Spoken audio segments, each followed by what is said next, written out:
نحمدہ ونصلی علی رسول الکریم اما بعد فاعوذ باللہ من الشیطان الرجیم بسم اللہ الرحمن الرحیم۔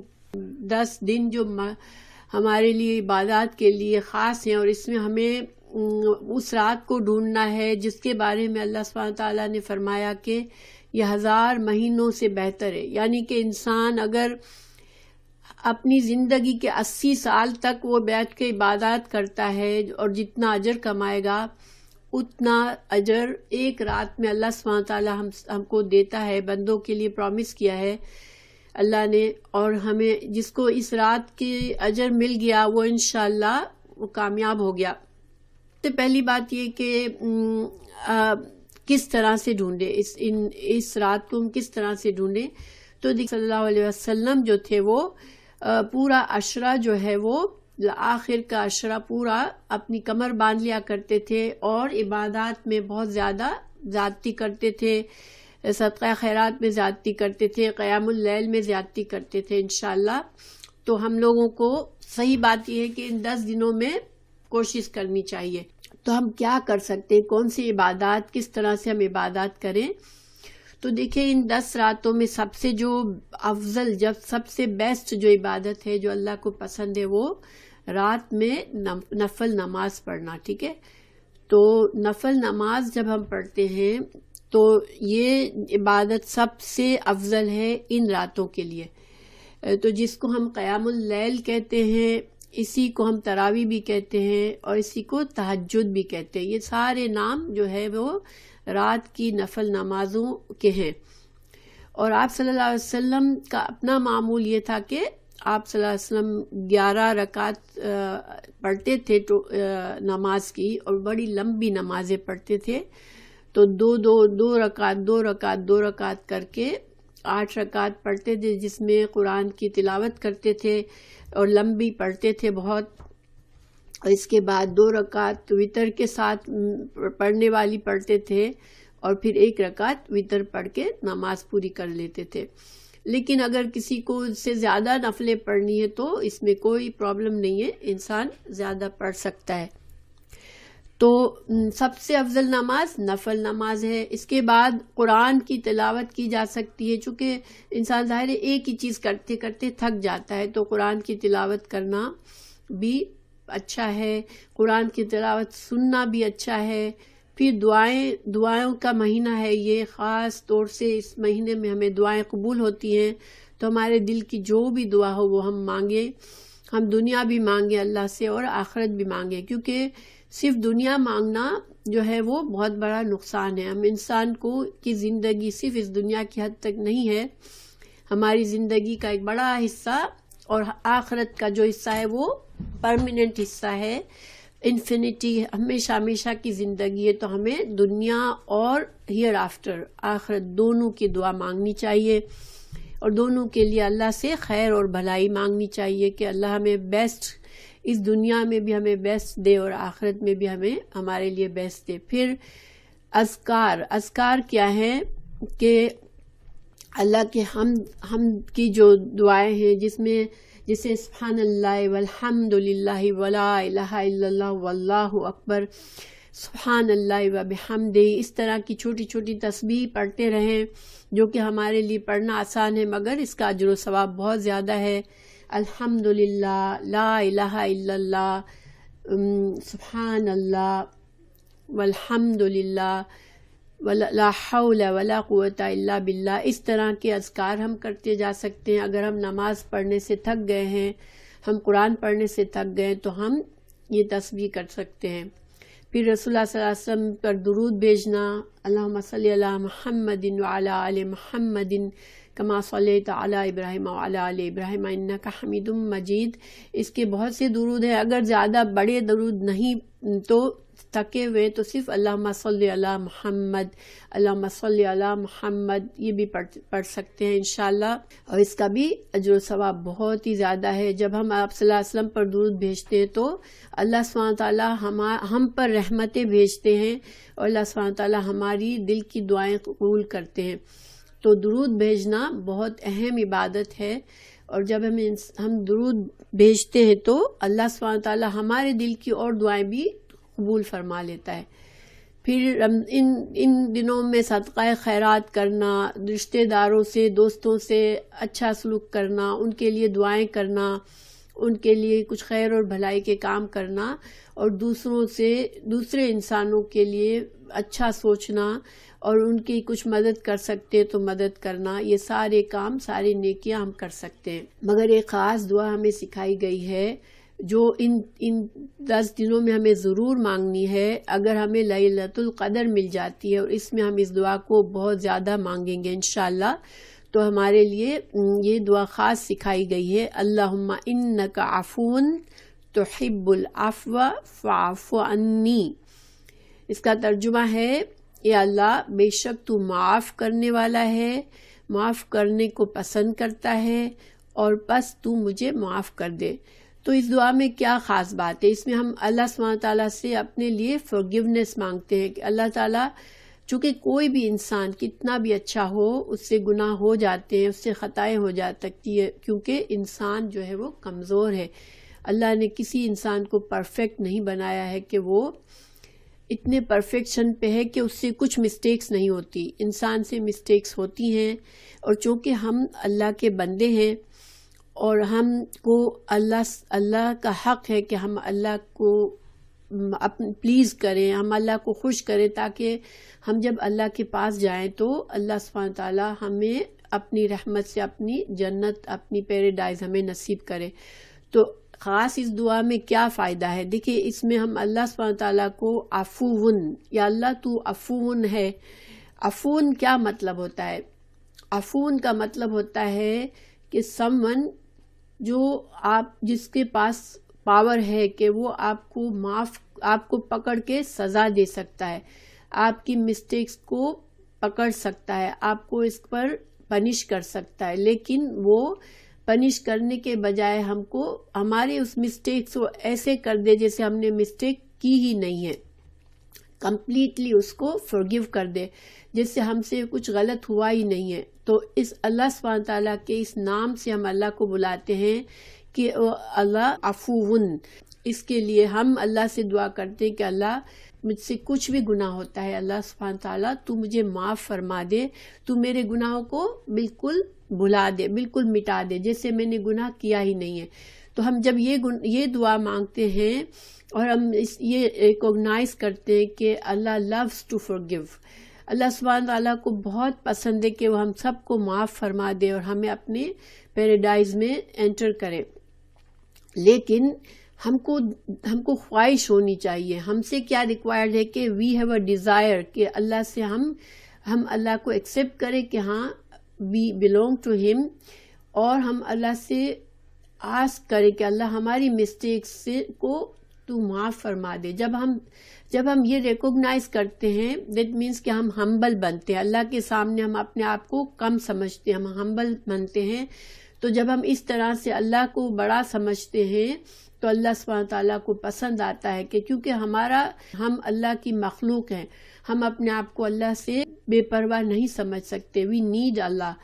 تو اس وجہ سے اللہ سبحانہ تعالیٰ ہم کو معاف کر دیتے ہیں۔ چونکہ یہ راتیں ایسی ہیں جس میں اللہ سبحانہ تعالیٰ decides to put so many people in paradise, جو کہ دنیا میں صحیح راستے پر نہیں ہے، مگر ان راتوں میں اللہ تعالیٰ ان کو توفیق دے گا، اور دعا مانگیں گے تو اللہ تعالیٰ ان کو جنت کا ان کے لیے نام لکھ دے گا کہ وہ لوگ پیراڈائز میں جائیں گے انشاءاللہ۔ اللہ سبحانہ تعالیٰ ہم سب کو جنت میں جانے والا بنا دے، ہمارے لیے اللہ تعالیٰ جنت کا فیصلہ کر دے۔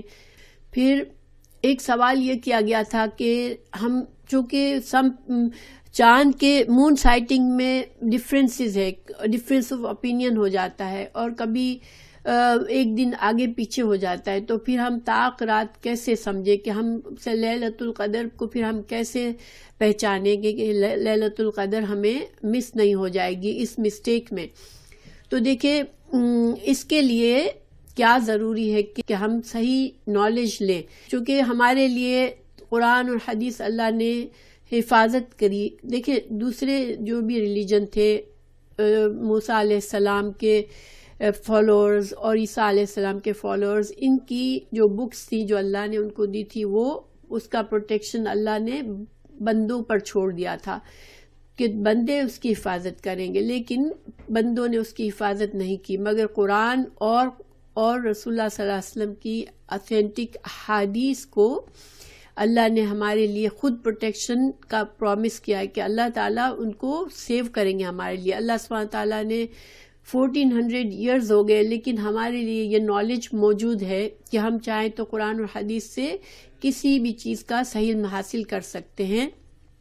اس لیے بس ہم نیت یہ کریں کہ انشاءاللہ ہم جو لوگ بھی فیصلہ کرنے والے ہیں، ہم کسی بھی ایک کو صحیح سمجھ کر اس کو مانیں، پھر اسی پر بھروسہ کریں. بہتر یہ ہے کہ 10 کی 10 راتوں میں خاص ہم کوشش کریں کہ ہم خاص طور سے ہم کوشش کرتے رہیں کہ انشاءاللہ ہم ان 10 راتوں میں اچھی طرح عبادات کریں.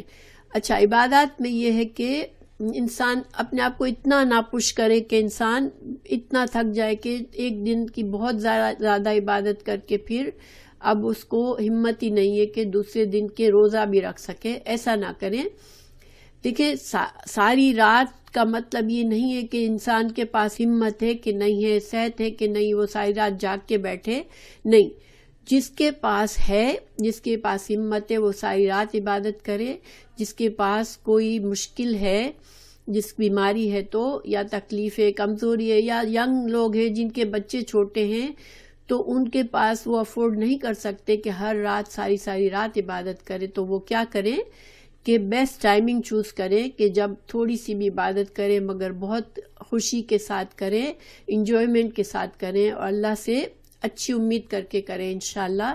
تو بیسٹ ٹائمنگ جو ہوتے ہیں، جس میں اللہ تعالیٰ دعا کو قبول کرتا ہے، وہ ہے جب سحری کے وقت سے تھوڑی دیر پہلے کا جو وقت ہوتا ہے، وہ بہت ہی پرفیکٹ ٹائم ہے دعا کے لیے.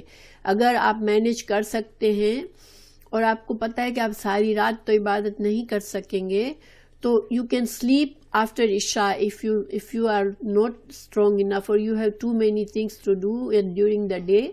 تو عشاء کے بعد سو جائیں اور try to wake up before sehri time. سحری سے پہلے، یعنی کہ آج کل کے ٹائم کے لحاظ سے اگر کوئی رات کو 2:30 پر اٹھ جاتا ہے اور آدھا گھنٹہ یا 45 منٹس اپنے آپ کو دیتا ہے، اور اس میں بہت زیادہ نماز، دعا، جو بھی عبادت کر سکتا ہے وہ کر سکتا ہے، انشاءاللہ کرے. اچھا، اگر کسی کے لیے یہ پاسبل نہیں ہے تو عشاء کی نماز پڑھ کے تھوڑی دیر عبادات کر کے پھر سو سکتا ہے، اور پھر سحری کے وقت تھوڑا سا بھی صرف 2 رکعت بھی پڑھ لے انشاءاللہ، اور اللہ سے اچھی دعا، جو بھی خاص دعا بچا کے رکھے اپنے لیے اور پڑھ لیں. یعنی کہ ہر انسان اپنے آپ کو دیکھے کہ میرے پاس کتنی ہمت ہے، میرے پاس کتنی صحت ہے، میرے پاس کیا مصروفیات ہیں، میں کتنا کر سکتی ہوں، اور اپنے جتنا بھی ہم کر سکتے ہیں اپنی کوشش سے بیسٹ کریں، اتنا کہ خوشی سے کر سکے. یہ نہیں کہ آنکھیں بند ہو رہی ہیں، بار بار انسان سو رہا ہے لیکن وہ بالکل لٹکتے ہوئے بھی نمازیں پڑھ رہا ہے. نہیں، ایسی نماز اللہ کو نہیں چاہیے، کیونکہ اس میں ہم مسٹیکس کر سکتے ہیں. تو انسان کو جو تازگی کے ساتھ، خوشی کے ساتھ، انسان خوش دلی سے جو عبادت کرتا ہے، وہ انسان کو زیادہ فائدہ دیتی ہے اور اللہ کو زیادہ پسند ہے. تو ایک چارٹ بنا لیں، اپنے آپ کو دیکھیں کہ میری کتنی گنجائش ہے، اس لحاظ سے ان راتوں کے لیے ایک ٹائم ٹیبل بنا لیں، اور پھر اس کے لحاظ سے عبادات کریں. 2 رکعت عشاء کے بعد، 2 رکعت لمبی، اور اس میں ہم قرآن کو کھول کے نماز پڑھ سکتے ہیں. نفل نماز میں ہم قرآن سے بھی تلاوت کر سکتے ہیں، اور جو یاد ہے ہمیں اس سے بھی کر سکتے ہیں. لیکن لمبی تلاوت جو ہے وہ زیادہ پسندیدہ ہے رات کی عبادات میں. تو آپ چاہیں تو قرآن کو اپنے پاس رکھ لیں انشاءاللہ، اور اس میں سے دیکھ کر بھی نماز پڑھ سکتے ہیں. تو 2 رکعت اچھی لمبی پڑھنے کے بعد تھوڑی دیر ریلیکس، دل میں اللہ کی طرف دھیان ہوتا ہے لیکن اپنے آپ کو اسٹریچ کر لیا، تھوڑا سا اپنے سر پہ ہلکا سا ٹھنڈے ہاتھ کر کے مساج کر لیا، کہ سر بھی بعض اوقات گرم ہو جاتا ہے تو عبادات مشکل ہوتی ہے. تھوڑا سا واک اراؤنڈ کر لیا، اور ساتھ ساتھ اللہ کی طرف دھیان رکھا، دنیا کی چیزوں میں بہت نہیں سوچا، اور پھر اسی طرح 2 رکعت پھر پڑھ کے پھر تھوڑی دیر ریلیکس کیا، پھر 2 رکعت پڑھ کے ریلیکس کیا، اس طرح سے 8 رکعت پڑھ کے پھر آپ چاہے تو تھوڑی دیر، بہت تھک گئے ہیں تو تھوڑی دیر کے لیے لیٹ جائیں، لیکن اپنا الارم سیٹ رکھیں تاکہ جو دعا کی مقبولیت کا وقت ہے، جو سحری سے پہلے کا وقت ہے، وہ مس نہ ہو جائے، تو اس کے لیے الارم رکھیں، اور اس میں اٹھ کے صرف وضو کر کے 2 رکعت اگر آپ پڑھ لیتے ہیں تحیۃ الوضو کے، اور پھر وتر پڑھ لیتے ہیں، 2 رکعت وتر کے لیے ہوتے ہیں اور پھر 1 رکعت بعد میں ہوتی ہے، وہ پڑھ لیں انشاءاللہ، تو آپ کی ساری رات کی عبادت ہو جائے گی. ٹھیک ہے، انسان کو اپنے دھیان رکھنا ہے کہ ہماری نیت ہے خالص، ہم سستی نہیں کر رہے، لیکن ہم اپنی زندگی لائف اسٹائل کو دیکھ کر ہم عبادت کو چوز کرتے ہیں انشاءاللہ، اور ہم اللہ سے امید کرتے ہیں کہ اللہ تعالیٰ جتنی بھی میں کم یا زیادہ عبادت کروں اللہ تعالیٰ قبول فرما لے مجھ سے، اور انشاءاللہ میرا اجر بہت اپنی طرف سے بڑھا کر دے، کیونکہ اللہ سبحانہ تعالیٰ کے پاس کمی نہیں ہے، اللہ تعالیٰ کنجوس بھی نہیں ہے، اسٹنجی نہیں ہے. اللہ ہم اگر اللہ سے زیادہ امید کریں گے تو اللہ ہمیں زیادہ دے گا. ہم سوچیں گے اللہ مجھے زیادہ سے زیادہ مجھے اجر دے، انشاءاللہ ہماری خالص نیت ہوگی تو ہمیں اجر زیادہ ملے گا.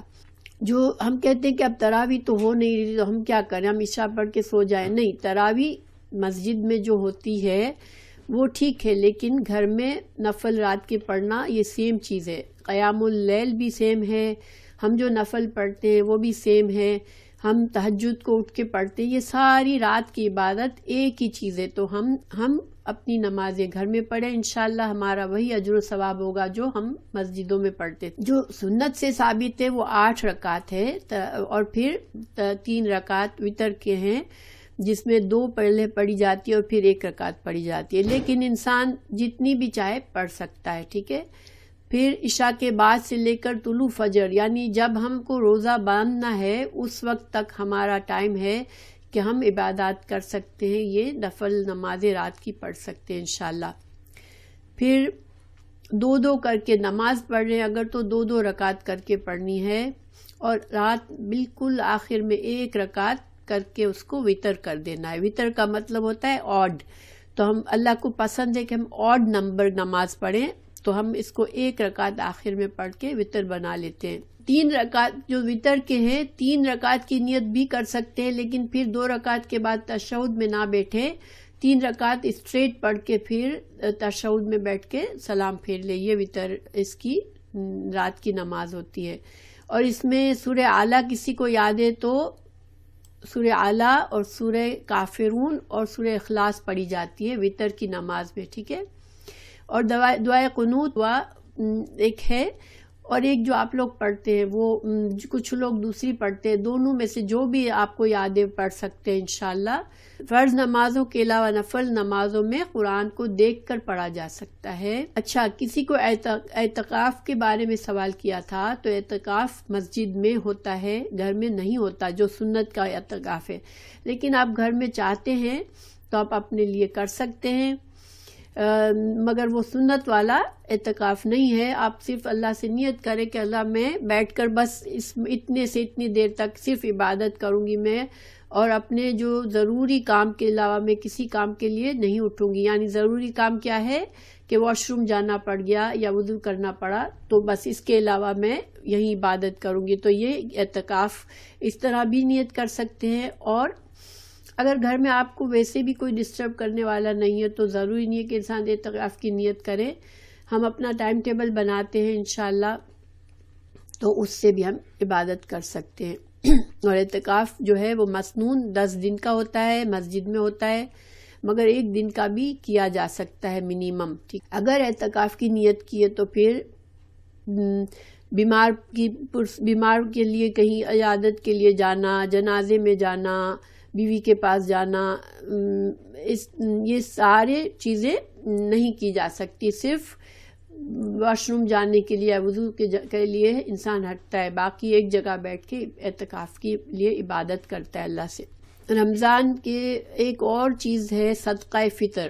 صدقہ فطر جو ہے وہ فدیہ دینا پڑتا ہے جو کہ گھر کے ہر فرد کے لیے ہوتا ہے. اور اس کے لیے ویسے تو اناج دینا ہوتا ہے لیکن ہم پیسے دے سکتے ہیں, اور اس کے لیے شاید $8 یا $10 آج کے ٹائم کے لحاظ سے ہوتے ہیں جو مسجد سے پتہ چل جاتے ہیں کہ ہمیں کتنا دینا ہے پر پرسن. تو گھر کا جو سربراہ ہے وہ بچوں کے لیے بھی دے گا, بیوی کے لیے بھی دے گا, اور جتنے لوگ بھی آپ کے ماتحت ہیں ان کے لیے بھی دے گا, مگر ہر انسان کے لیے $12. ٹھیک ہے, تو اس دفعہ $12 ہے, تو $12 پر پرسن صدقہ نکالنا ہوتا ہے. اور اس کا مقصد یہ ہوتا ہے کہ رمضان میں ہم سے کوئی کمی کوتاہی ہوئی ہوتی ہے روزوں میں, تو اللہ تعالیٰ اس کو پورا کر دیتا ہے اس صدقہ فطر سے. اور یہ چاہے ملازم ہے, چاہے بچے ہیں, چاہے کوئی بھی ہے, آپ کے ماں باپ ہیں, سب کے لیے دینا ہوتا ہے. ہر کمزور, غریب, امیر سب کو دینا ہوتا ہے. اور اس کا جو مستحق لوگ ہیں وہ لوگ ہیں جو کہ زکوٰۃ کے مستحق ہیں, ان کو دینا ہوتا ہے. جو بھی مسجد سے پتہ چل جائے گا کہ پر پرسن دینا ہے. ٹھیک ہے, اور اس کو کس وقت دینا ہے؟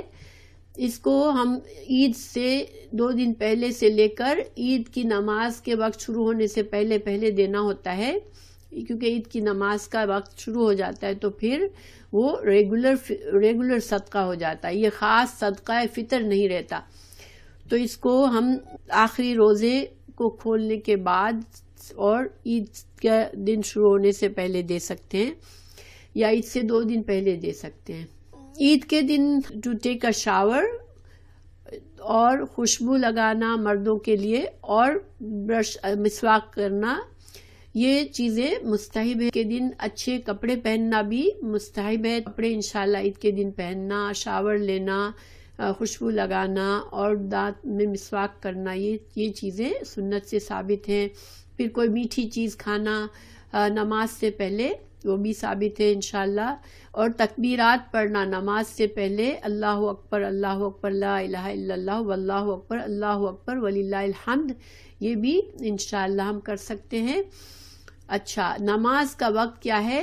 نماز کا وقت اشراق کے وقت شروع ہوتا ہے, یعنی فجر کی نماز کے 10-15 منٹ کے بعد سے عید الفطر کی نماز کا وقت ہوتا ہے. عید کی نماز میں کیسے پڑھنا؟ عید کی نماز ہم کیسے پڑھیں؟ ہم اکیلے پڑھ سکتے ہیں عید کی نماز. اگر کسی وجہ سے ہم نہیں جا سکتے مسجد تو اکیلے 2 رکعت ہوتی ہے عید کی نماز. اس میں پہلی رکعت کی نیت کر کے اللہ اکبر جب ہم شروع کر کے نماز شروع کرتے ہیں تو اللہ اکبر کے بعد فوراً سورہ فاتحہ کی قرات کرنے سے پہلے پہلی رکعت میں 7 دفعہ اللہ اکبر کرنا ہوتا ہے. ہاتھ کو کانوں کے پاس لے جا کر اللہ اکبر اللہ اکبر اللہ اکبر اس طرح 7 دفعہ کر کے پھر سورہ فاتحہ اور سورہ قل یا ایھا الکافرون پڑھنا ہوتی ہے. پھر دوسری رکعت کے لیے جب اٹھتے ہیں تو 5 دفعہ پہلے اللہ اکبر اللہ اکبر اللہ اکبر کر کے ہاتھ کو کانوں پر لانا ہے, اور پھر سورہ فاتحہ پڑھ کے قل ھو اللہ احد پڑھنا ہے, اور بس پھر تشہد اور سلام پھیر لینا. انشاءاللہ یہ ہماری عید کی نماز ہو جائے گی. جس کو سورہ اعلیٰ یاد ہے تو عید کی نماز میں سورہ اعلیٰ اور دوسری رکعت میں سورہ غاشیہ پڑھنا آپ صلی اللہ علیہ وسلم سے ثابت ہے, تو انشاءاللہ وہ پڑھے, اور نہیں آتی تو پھر کچھ بھی پڑھ لے. ٹھیک ہے انشاءاللہ, اور گھر میں پڑھی جا سکتی ہے.